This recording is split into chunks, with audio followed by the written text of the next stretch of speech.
Johnnie Walker. He's on! At the beginning of 1964, radio in this country sounded like this. Good morning, this is the BBC Light programme. In a moment, a summary of the news and weather. Then, bright and early, half an hour of music, followed at 7 o'clock by more morning music. And then on Easter Saturday, 1964, blasting out from a ship on the North Sea, came Britain's first and most famous pirate station, Radio Caroline. You're tuned to Radio Caroline on 199, England's first commercial radio station and your all-day music station. Caroline, Caroline, Caroline, Caroline. So there was no more token light program pop for a few days at the weekend, no more fading Radio Luxembourg in the evening. Now youth had the Beatles, Stones, long hair, Carnaby Street clothes, and for the first time, their very own radio station. Many of the household names we know today started with the Pirates, people like Tony Blackburn, John Peel, Kenny Everett, and Emperor Roscoe. Titty Poppers and Finger Poppers, we're going to do the thing right here with the Emperor Roscoe on Caroline South.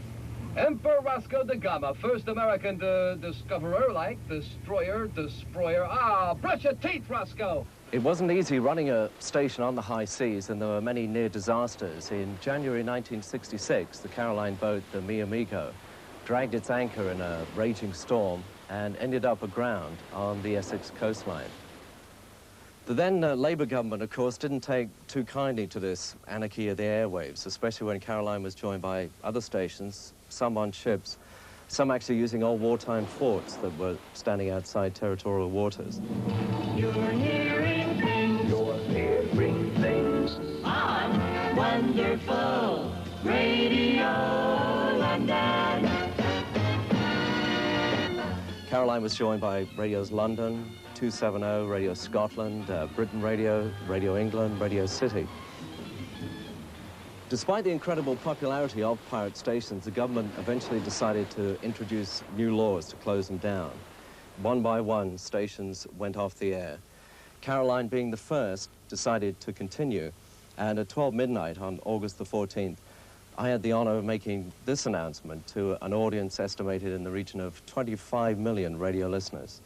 This is Radio Caroline. It is now 12 midnight.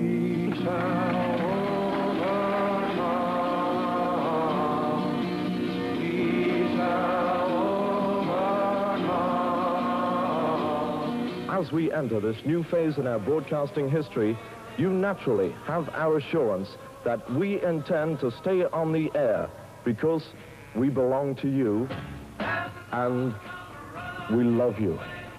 Caroline continues.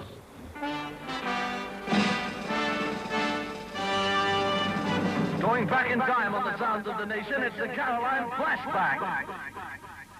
In March of 1968, Caroline suddenly went off the air when the station was boarded and towed to Holland. The lady, as she's often referred to, sat in the harbour for a while, eventually was bought, went back on the air, but sadly the Mi Amigo sank in March of 1980. Well, we're sorry to tell you that due to the severe weather conditions and also to the fact that we're shipping quite a lot of water, we're closing down and the crew are at this stage leaving the ship. Obviously, we hope to be back with you as soon as possible. From all of us, for the moment, goodbye and God bless.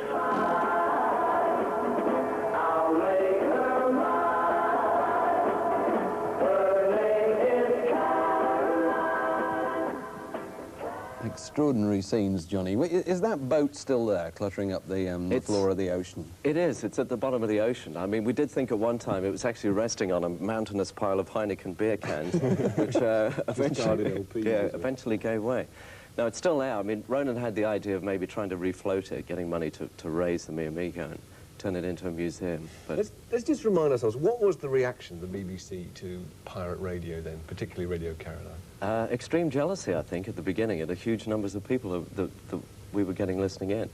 And they did own up that they totally underestimated the impact that had happened from the Beatles and all those other groups. I mean, there's a whole youth explosion. So what was the main effect then? Presumably it made them, it sort of accelerated the process of their endorsing modern music, as it were.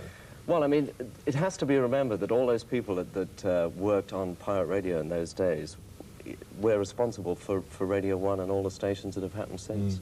But the pirates used to live off the BBC in some rather extraordinary ways, didn't they? I mean, well, you didn't have the resources of the BBC. No, I mean, we nicked the news a bit and rewrote it and things like that. Did they complain we're about a pirate station. You just listened to the news on the light programme and then rebroadcast it on... Yeah, the other time the newspapers came out and it said the BBC was very concerned that the ratings for Mrs. Dale's Diary were falling, and I thought, well, we can't have this. This isn't an institution, you know.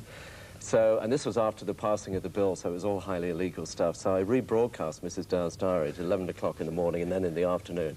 And I thought it'd be rather interesting that the entire cast of Mrs. Dale's Diary were technically liable to imprisonment under the Marine Offences Act. And Jessie Matthews, who was playing Mrs. Dale at the time, thought it was disgusting and that Johnnie Walker should be put in jail for this. But people like yourself and all the other pirate DJs, or a lot of them, subsequently went to work for Radio 1. I mean, what was the reaction when you came ashore and came legal after having done things like that? Well, I mean, the BBC really wanted to try and recreate the pirate sound. I mean, they nicked Radio London's jingles. It was wonderful Radio 1. There's no two ways about that, and all the offshore DJs as well.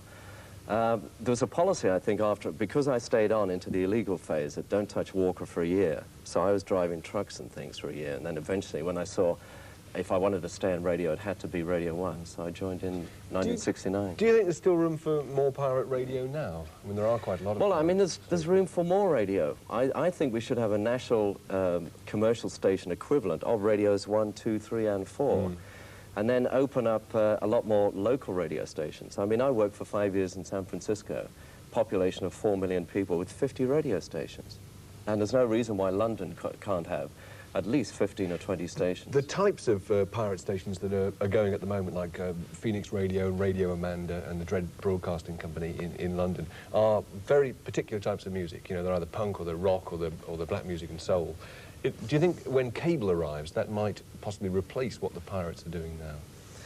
No, you see, the government can move really quick. They say, right, we want cable TV, right, let's go, you know. So we're going to have multi-channel cable TV. They're going to take until 1996 to chuck the police and ambulance and the services off FM and open up that band for radio. We could move a lot faster, and we could have a lot more legal radio stations now, giving people a lot more choice of all types of music. Thanks very much for coming along, Johnny.